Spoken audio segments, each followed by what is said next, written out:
मैं बीएस यादव एक बार फिर से आपका हार्दिक स्वागत करता हूं, अभिनंदन करता हूं हमारे इस math by BS Yadav YouTube channel. बच्चों हमने कुछ वीडियो डाले थे सीआई को लेकर के। आज उसी क्रम को मैं आगे बढ़ा रहा हूं और कुछ इंपॉर्टेंट क्वेश्चंस लेके आया हूं आपके लिए जो कि बहुत इंपॉर्टेंट हैं, बहुत इंपॉर्टेंट हैं आने वाली सभी एग्जाम्स के लिए। इम्पोर्टेंट ही नहीं, बिल्कुल आसान भी है। बच्चों ये जो क्वेश्चन है ये कुछ इस तरह से होते हैं। ये क्वेश्चन कहते हैं हमें, मैंने आपको पहले भी समझाया था और फिर मैं कह रहा हूँ कि मैथ में यदि तुमने क्वेश्चन की लैंग्वेज को पढ़ना सीख लिया, क्वेश्चन की गहराई के बारे में जानना सीख लिया तो मैथ कुछ नहीं है। तो ऐसा ही कुछ यहाँ पर है। मैं पहले कुछ बातें बताता हूँ आपको इन क्वेश्चंस को लेकर के, स्पेशली सीआई के अंदर। बच्चों इनमें होता क्या है, इसमें कहा जाता है कि कोई पिता अपनी संपत्ति को अपने दो पुत्रों में बांटना चाहता है। कोई पिता है, ये अपनी संपत्ति को अपने दो पुत्रों में बांटना चाहता है। अब उनकी कोई आयु बता देगा आपको, जैसे कह दे कि एक जो पुत्र है वो थोड़ा बड़ा है और एक छोटा है। एक पुत्र बड़ा है और एक है छोटा। जैसे ये 5 साल का मान लें और ये मान लें हमें 7 साल का। मैंने कहा तरीका बता रहा हूं क्या होने वाला इन क्वेश्चंस में, हमें करना क्या है। एक पिता अपने दो पुत्र जिनकी आयु क्रमशः 5 साल और 7 साल है को अपनी संपत्ति बांटना चाहता है। अब हमें उस संपत्ति का अमाउंट हमें दिया गया होगा, कुल राशि दी गई होगी कि पिता के पास कितने रुपए हैं, वो अमाउंट हमें दिया गया होगा। ठीक है, ये अमाउंट हमें बांटना है दो पुत्रों के बीच। जी हाँ, दो पुत्रों के बीच बांटना है। और बच्चों यहाँ खास बात ये है कि हमें देखना है कि इन दोनों पुत्रों की एज में कितना डिफरेंस है। जी हाँ, एज में कितना डिफरेंस है। अब समझो, पर्सन कहता है कोई पिता इतने रुपए की धनराशि को अपने दो पुत्रों जिनकी आयु क्रमशः इतनी और इतनी साल है के बैंक खाते में जमा कराना चाहता है, ताकि जब वो 18 साल के हो जाए तो उन्हें समान धनराशि मिले। तो दोनों का हिस्सा बताओ, दोनों पुत्रों का हिस्सा बताओ। एक बात ध्यान से समझना मैं क्या कहना चाह रहा हूँ। ये कह रहा है 18 साल, हो सकता है 20 साल, 25 साल, 30 साल, 100 साल, कितना भी बोल दे, हमें उससे कोई मतलब नहीं है। आप सोचोगे सर आपने तो कहा था कि 2 या 3 साल से ऊपर की बात ही नहीं होती। जी नहीं होती बिल्कुल भी। आप समझे बात, भावनाओं को समझिए। ये पर्सन कह रहा है कि दो पुत्र हैं जिनकी आयु क्रमशः 5 साल और 7 साल है। फिलहाल ये 5 साल और 7 साल के हैं। एक बार समझ गए ना, तो देखते ही क्वेश्चन सोल्व होने लग जाएंगे, फिर हम इतनी देर नहीं लगाएंगे। एक की आयु 5 साल है, एक की है 7 साल। जब इन दोनों का डिफरेंस मैं देखूं तो कितने साल का है बच्चों? 2 साल का। प्यारे विद्यार्थियों, कितने साल का है ये? 2 साल का। अब ये कहता है कि इनके बैंक खाते में मैं ये अमाउंट जमा कराना चाहता हूँ, ताकि जब ये 12 साल के हो जाए, यानी कि 18 साल का, जब बड़े वाला 18 का होगा तो अपने अमाउंट निकाल सके, जब छोटे वाला 18 का होगा तो अपने अमाउंट को निकाल सके। और इस तरह से जब वो 18 साल के हो जाए तो उनमें कोई झगड़ा ना रहे, समान अमाउंट उनको मिल सके। उनमें कोई झगड़ा ना रहे, उनमें समान अमाउंट उन दोनों को मिल सके। तो इसके लिए यहाँ से यदि तुम देखने जाओगे तो ये अभी फिलहाल 5 साल का है, 18 साल तक होते होते इसके बैंक खाते में अमाउंट रहेगा 13 साल के लिए। कितने साल के लिए? 13 साल के लिए। और इसके बैंक खाते में रहेगा कितने साल के लिए? 11 साल के लिए। 18 साल तक का होगा तो इसको होने में कितने समय लगेगा? 13 साल और इसको 11 साल। एक बार जरा अपने दिल से, जी हाँ दिल से सोचिए कि जब इसका अमाउंट 13 साल तक रहेगा, इसका अमाउंट 13 साल तक रहेगा और इसका अमाउंट 11 साल तक रहेगा, मतलब छोटे वाले बच्चे का धन ज्यादा समय तक रहेगा अकाउंट में, और ज्यादा समय तक रहेगा तो उसे ब्याज भी क्या मिलेगा बच्चों? ज्यादा मिलेगा। यानी कि ये है तो छोटा लेकिन इसको ब्याज की राशि क्या मिलेगी, ज्यादा। और इसे ब्याज की राशि क्या मिलेगी बच्चों, कम। और हमें उसके बाप के हिसाब से ये हिस्सेदारी को इस तरह से बांटना है कि जब पैसा वो निकलवा करके लाए तो दोनों को समान धनराशि मिले, झगड़ा ना हो जाए, ये ना कह दे कि बाप मर तो मैं क्या करूं। समझ रहे हो ना? तो ऐसा कुछ नहीं होना चाहिए। जी हाँ, ये हमारी राजस्थानी बेसिक लैंग्वेज है।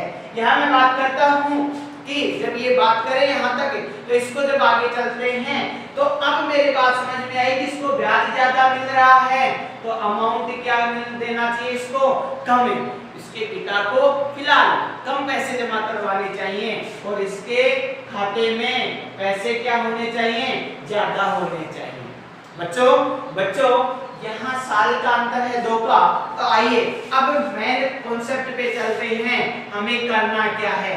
ऐसे क्वेश्चनों में जो ब्याज दर होती है बैंक के द्वारा दी गई उसे पहले भिन्न में बदलेंगे। किसमें बदलेंगे, भिन्न मान में। ठीक है, किसमें बदलेंगे, भिन्न मान में। जैसे मान लो 10% है तो इसे हम लिखेंगे 1/10।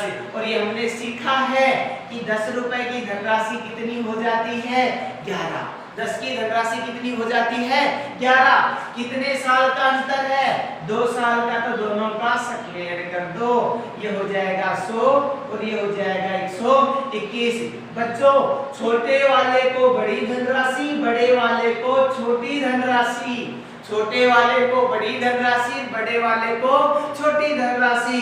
यानी कि ये तो होगा छोटे का हिस्सा, होगा ना, शाबाश। छोटे वाले को छोटी धनराशि और बड़े वाले को बड़ी धनराशि, ऐसे सोचें। ठीक है, तो पहला हिस्सा आएगा वो आएगा छोटू का और जो दूसरा हिस्सा आएगा वो मोटू का। पहला हिस्सा छोटू का, दूसरा हिस्सा मोटू का। समझ गए होंगे मेरी बातों को बड़ी गहराई से यदि तुमने सुना होगा। तो अब ये क्वेश्चंस बिल्कुल आसानी से तुम्हारे सामने पेश हो रहे हैं, देखते रहिए आज तक। चलिए शाबाश, मजा आता होगा ना। चलो क्वेश्चन है हमारे पास, क्वेश्चन में बोल रहा हूँ एक अमाउंट है हमारे पास 3903 रुपए का अमाउंट है, 3903 रुपीज का। और ये रेट ऑफ इंटरेस्ट है हमारे पास, रेट ऑफ इंटरेस्ट है 4%। रेट ऑफ इंटरेस्ट है बच्चों 4%। और हमें दो इस तरह से बांटना है 2 भागों में कि एक को 7 साल के लिए दें और एक को 9 साल के लिए दें, तो दोनों से हमें समान धनराशि प्राप्त हो, टोटल अमाउंट समान है। देखो बच्चों ध्यान दो, ये बाप बेटे वाले से रिलेटेड वाला ही क्वेश्चन है। बोल ये सकता है कि एक पुत्र 3903 रुपए की धनराशि को अपने दो बेटों के बैंक खाते में इस प्रकार जमा कराना चाहता है कि जब वो 50 साल के हो जाए तो उन्हें समान धनराशि मिले। यदि बैंक की ब्याज दर 4% वार्षिक है, वह दूसरे बेटे की आयु क्रम से 7 व 9 साल है, तो दोनों की धनराशि याद करो। ठीक है, तो ये इस तरह से बोल सकते हैं। तो बच्चों आओ, दोनों बातें एक जैसी हैं। प्रश्न कह रहा है, प्रश्न पढ़ लेना, मैं स्क्रीन पे लगा दूंगा नीचे, प्रश्न को ध्यान से पढ़ लेना। प्रश्न कहना जो चाह रहा है उसे ध्यान से समझें। प्रश्न कह रहा है कि हमारे पास इतनी धनराशि है, दो बॉयज में या 2 हिस्सों में बांटना है कि एक को 7 साल के लिए दे और एक को 9 साल के लिए दे। ब्याज की दर कितनी, 4%। तो दोनों से हमें समान धनराशि मिले। बच्चों अभी मैंने तरीका समझाया था, 4% को लिखेंगे 1/25। क्या लिखेंगे बच्चों, 1/25। मैंने देखा दोनों में डिफरेंस कितने का, 2 साल का, तो मैंने लिखा 25 और 26। 2 साल के लिए क्या कर दूंगा, स्क्वायर। 2 साल के लिए क्या कर दूंगा, स्क्वायर। 25 का 625 और 26 का 676। यानी कि छोटे कम समय के लिए जो दे रहे हैं, कम समय, अब छोटू मोटू नहीं है यहाँ पे, छोटू होता तो समय ज्यादा, मोटू होता तो समय कम। अब देखो ये समय कम तो अमाउंट ज्यादा, ये समय ज्यादा तो अमाउंट कम, यानी ये धनराशि तो 7 साल के लिए देंगे और ये धनराशि 9 साल के लिए देंगे। कब कब कितने कितने होते, 625 और 676, टोटल कितने हो गए, 6 और 5 11, 7 2 9 और 1 10, 6 6 और 12 और 1 1301 रुपए। बच्चों 1301 रुपए होते तो मैं 7 साल वाले को तो देता 676 और 9 साल वाले को देता 625, पर 1301 नहीं है। यूनिट मेथड में जानते हैं कितना है, 3903, कितना है 3903। तो यहाँ मैं किससे मल्टीप्लाई करूं, 3 से, तो ये भी 3 से मल्टीप्लाई करके और ये भी 3 से मल्टीप्लाई करके आपको खूबसूरत सा आंसर बता देगा। जी हाँ, खूबसूरत सा आंसर आपको बता देगा। यहाँ तक की बात को एक बार समझें, यहाँ तक की बात को आप समझें। उसी कॉन्सेप्ट पे जो अगला क्वेश्चन है वही बाप बेटे वाला आ गया। देखो प्रश्न तो आपके सामने आ रहा है, उसमें हमें दिखाया गया है कि कुल धनराशि है किसी बाप के पास कितने रुपए हैं, 8410, यानी कि 8410 रुपए हैं। उसके 2 बच्चे हैं जिसकी उम्र है 13 साल और 15 साल। बच्चों यहाँ से एज डिफरेंस हमें पता चला कितने साल का, 2 साल का। एज डिफरेंस कितने साल का, 2 साल का। रेट ऑफ इंटरेस्ट 5%, यानी कि क्या लिखेंगे, 1/20, 1/20। 2 साल के नाम से पता चलना चाहिए, 20 और 21 स्क्वायर करेंगे क्योंकि 2 साल है अंतर, तो 400 और 441। अब कुछ बात बदल गई, जो पहले समझाया वैसी हो गई। छोटे बच्चे को छोटी धनराशि और बड़े बच्चे को बड़ी धनराशि। ये उम्र नहीं, यहाँ फिलहाल की उम्र बता रही, साल नहीं बता रहा कितने साल तक। जब साल बताएगा तो बातें कुछ अलग हो जाएंगी। देखो कैसे समझना, जैसे वो कहीं 20 साल का हो जाए, दोनों 20 साल के हो जाए, तो इसका अमाउंट कितने साल तक रहेगा, 7 साल तक। इसका कितने तक, 5 साल तक। तो देखो अंतर, ये छोटा था इसलिए एज आ गई इसकी, अमाउंट ज्यादा दिनों तक रहेगा। ये बड़ा था इसलिए अमाउंट कम दिनों तक रहेगा।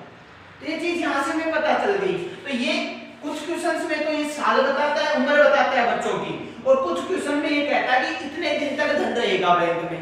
तो वो बात आपके दिमाग में बैठ जानी चाहिए कैसे करनी है। अब समझ गए। तो ये 400 को मिलेंगे 13 साल वाले बच्चे को और ये मिलेंगे 15 साल वाले बच्चे को।